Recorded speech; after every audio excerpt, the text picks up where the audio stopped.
Okay, so this video then.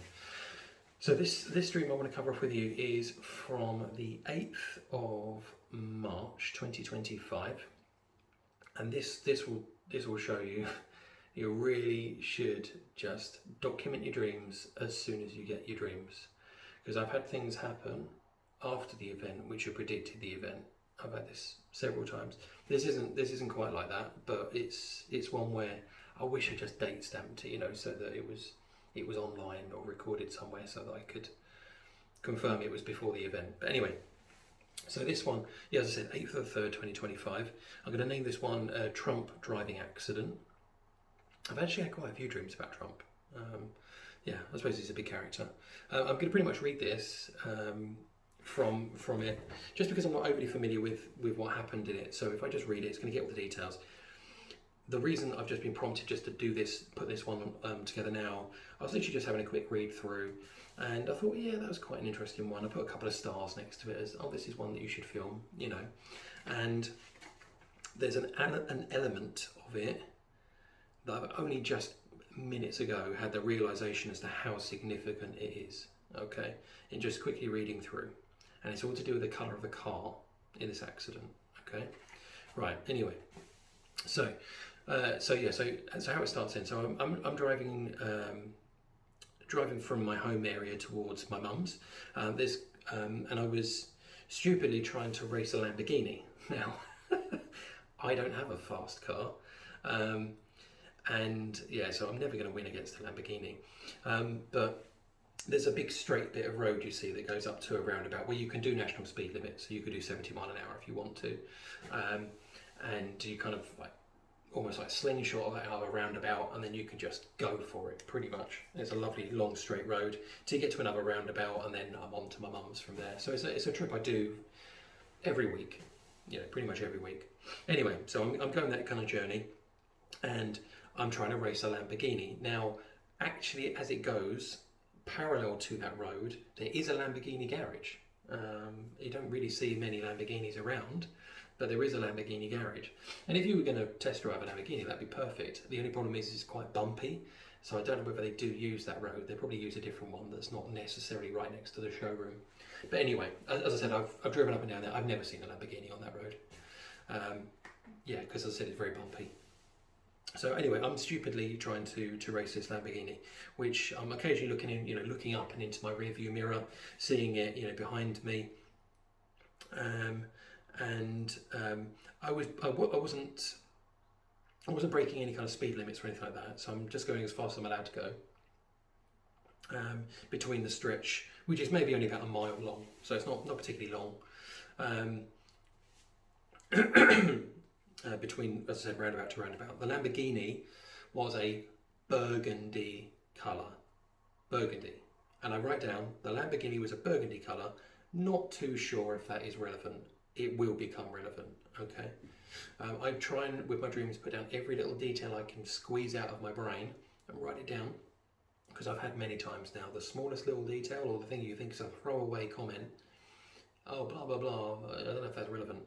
That ends up being super relevant. So if you are writing down your own dreams, write down everything that you can possibly think of, and as quickly as you can, so it's fresh. And that's what I do with all of my dreams, is I record them. Literally, I might wake up and my wife sort of says, like, what are you doing? Because I'm sitting up in my bed and I'm typing away at like 2 o'clock in the morning, writing down. Anyway, so this Lamborghini that's in my rearview mirror is burgundy colour. As I said, not too sure if that's relevant. Probably because of my peering into the rearview mirror, I was actually approaching the roundabout. As I said, I've gone roundabout to the next roundabout, which is about a mile away, and I'm approaching far too fast because I'm trying to keep up with this Lamborghini that's kind of like moving about and looking like it wants to overtake me and racing me essentially. And I'm kind of racing with him. I don't know why, but yeah, because I'm obviously peering into this rearview mirror, I was approaching the roundabout and traffic lights way too fast, and I didn't notice that actually this when I go on that road, which is normally a Sunday after church, I'll go to my mum's. There's hardly any traffic, so normally you can get there. There's maybe 2 or 3 cars at the traffic lights, not much.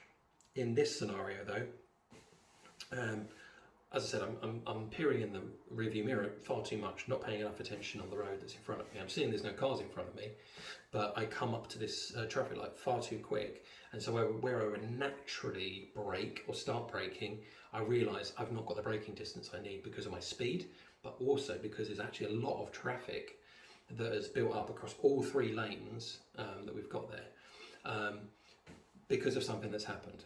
Okay, so I'll go into that. So yeah, so I slowed down to try to match the speed of the slowing cars. So it's a bit like when you've got braking cars and you're on a motorway or something, a highway, you know, if you're from the US, and you're trying to not go too hard on your brakes and also not enough. You just kind of want to brake at the same sort of speed and try and match the speed of the slowing traffic. That's what I'm trying to do. I'm trying to match the speed of the traffic in front. But the car actually starts to rattle and vibrate as I'm doing that, and I'm probably doing about 60 to 70 mile an hour. As I said, the speed limit is about 70, so I'm just starting to brake, and just as I moved out of the fast lane, I couldn't control the car, and it ended up swerving over to the side, and then yeah, the traffic then came to a complete stop.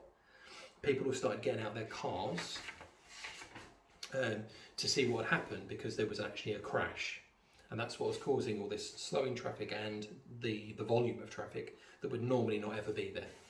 So I was looking at this accident. So I guess I've kind of got out the car. I was looking at this accident away from the area, so I'm kind of looking at it from an area that I shouldn't be. So it's not like it's my eye view anymore, I don't think, because I imagine I'm in the car that's further back in traffic. Yeah, I'm seeing it kind of from the traffic lights, looking up the road from where I've come from. So I've already got this visualised in my head as to what this looked like. And the person who's been in this crash is getting out of the car. Is getting out of my car. So I realise the eyes I'm looking through are not actually my own. So this person's getting out of my car, which is in this crash, which doesn't make a great deal of sense, I realise, because I was the one who was driving the car, I guess. No, that doesn't make sense, does it? But yeah, anyway, the person in the crash was a person who was in my car, but I wasn't in the car, and it ended up being Donald Trump. And at the time, he was still president. So I was like, well, why is he driving his own car? Why is he where I live? And he was in, I didn't actually realise this, but how frequently he wears this. But you know he wears a bright blue suit, you know, like a red tie, white shirt, that kind of combo he wears a lot. And he was actually wearing that suit, so it's you know, quite visually, you know, stood out massively. His hair's basically all over the place, and he's staggering out of this car. What I didn't understand was that obviously that I was in the car, but I had no passengers. So was it that I was seeing through Trump's eyes? Yeah, I was a bit confused. People were assisting him and sort of helping him to walk a bit, because as I said, he's just come into a heavy smash, and he's a bit all over the place. Post crash, I was remembering. So where are we? Subway area.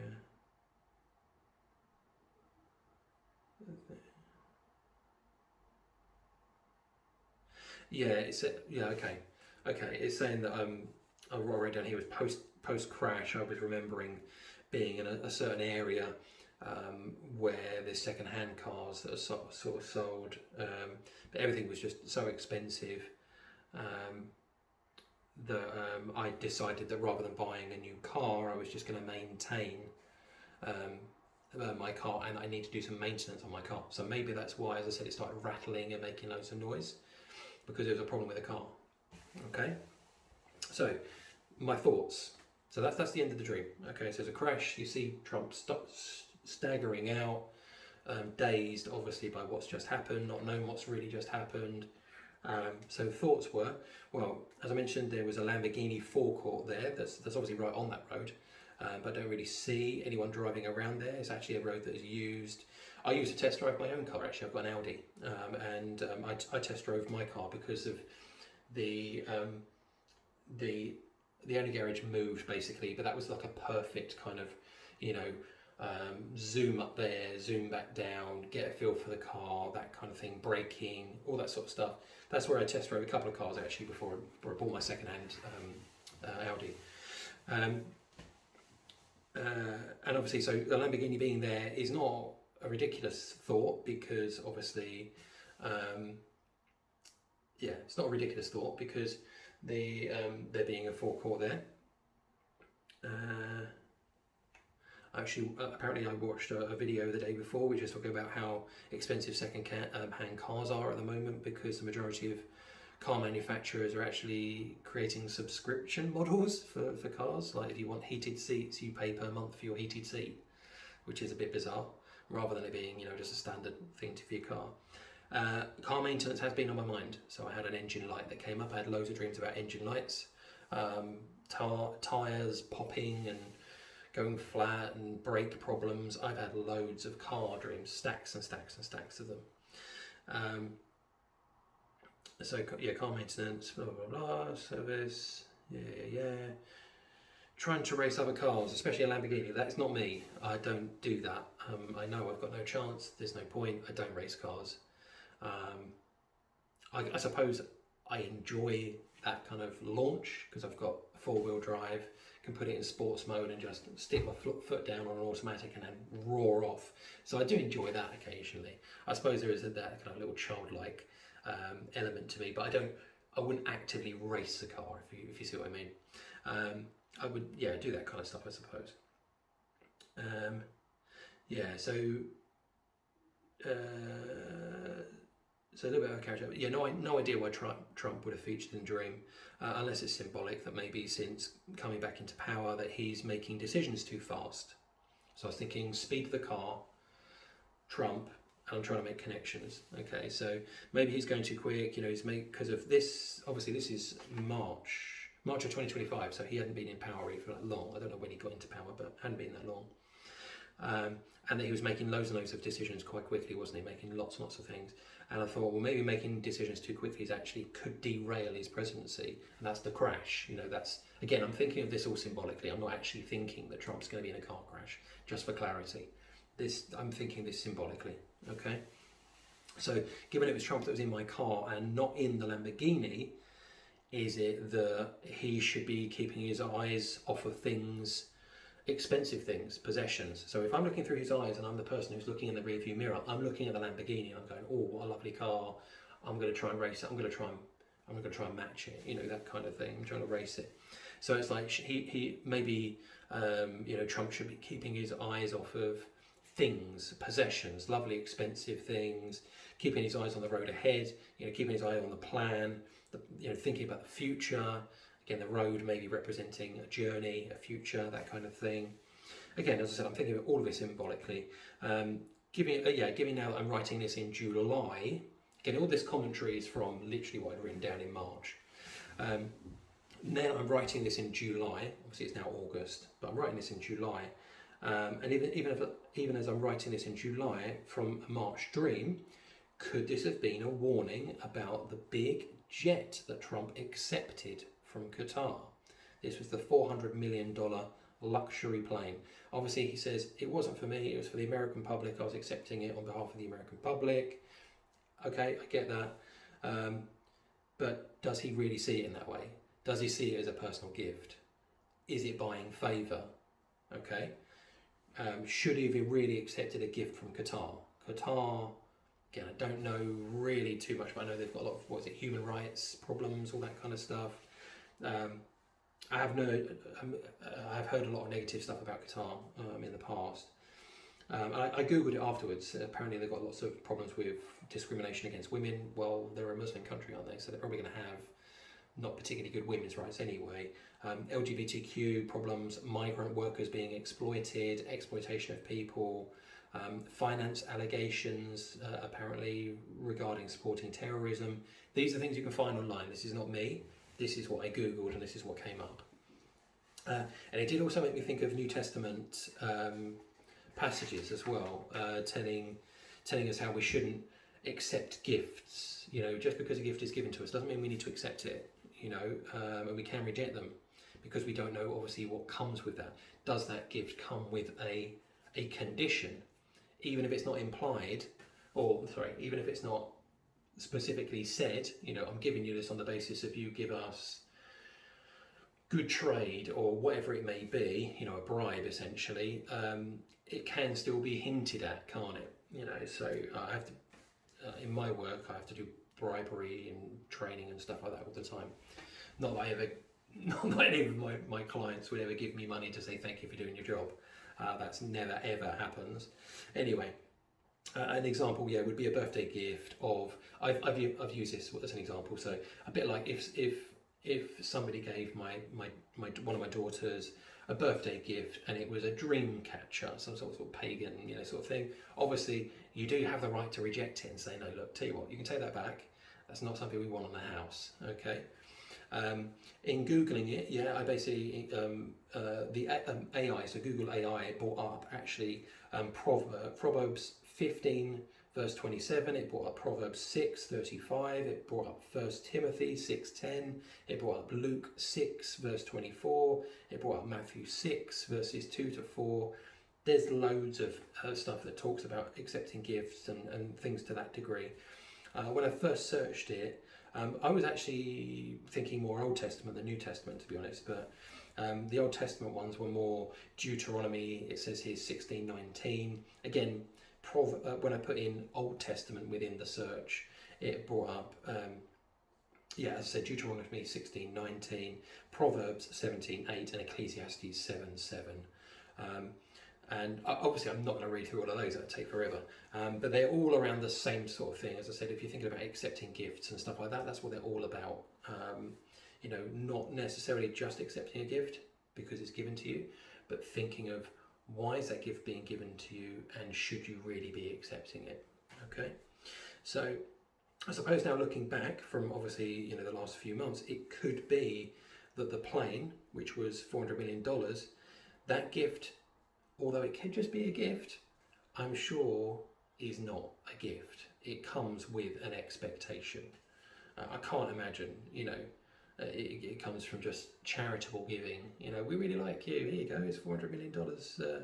I'm sure it comes with some conditions that maybe have not been outlined, but a favour is needed in the future. Oh, do you remember we gave you that $400 million plane? That kind of thing, do you know what I mean? That sort of thing.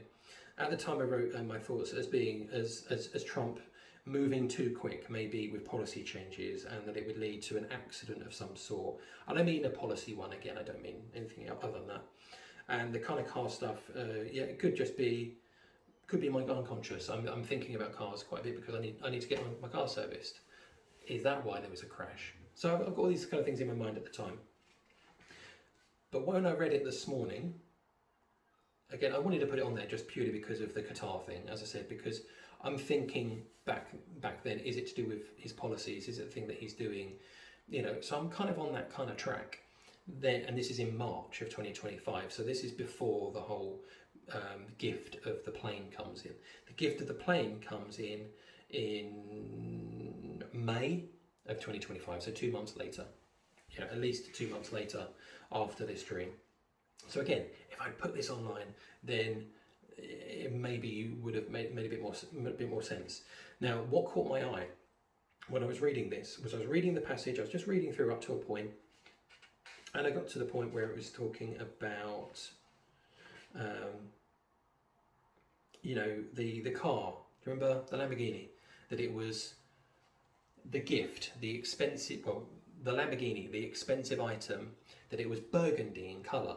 Okay, and I wrote, I wonder if that's relevant. Well, if you look up the Qatar flag, it's white.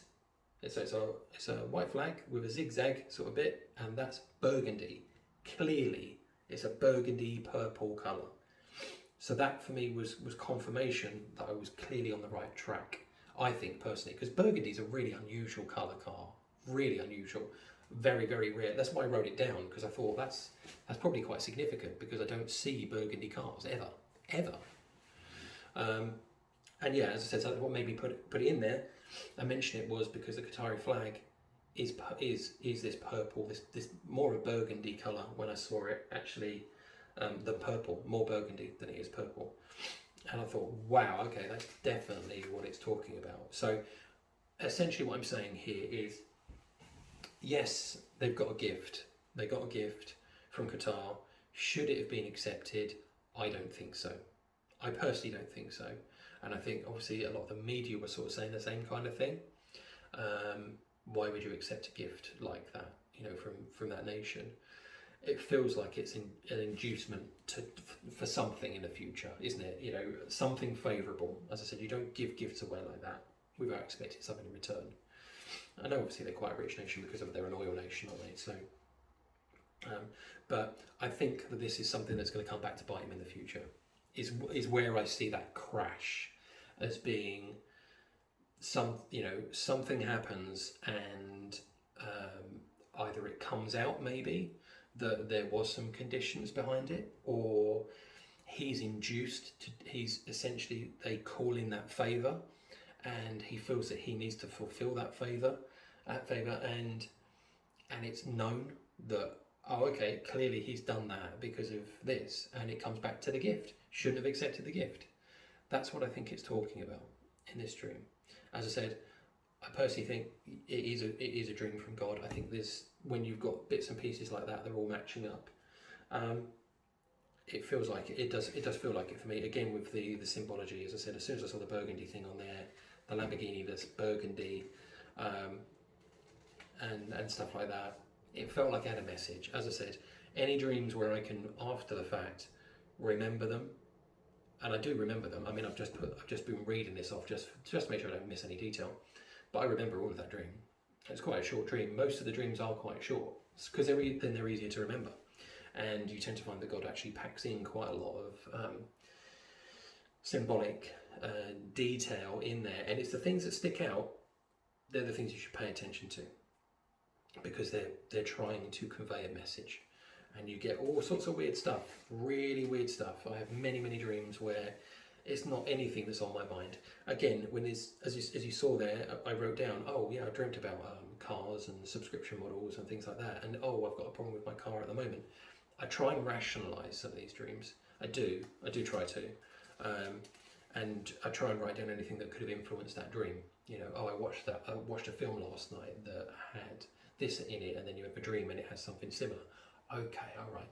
It doesn't mean that it's not from God. It doesn't mean that. It just means you've got to be on your guard about it a bit more. Okay? So, yeah, that's what I think it's to do with. So, hopefully you found that interesting. Hopefully. There will be more. There will be many more dreams. Again, I'm trying to put scripture in. Again, I gave you I suppose I gave you quite a few scriptures there when I listed them, but I haven't obviously gone through them, actually read them out. But, yeah, as I said, hopefully that was of interest. Okay, see you again soon.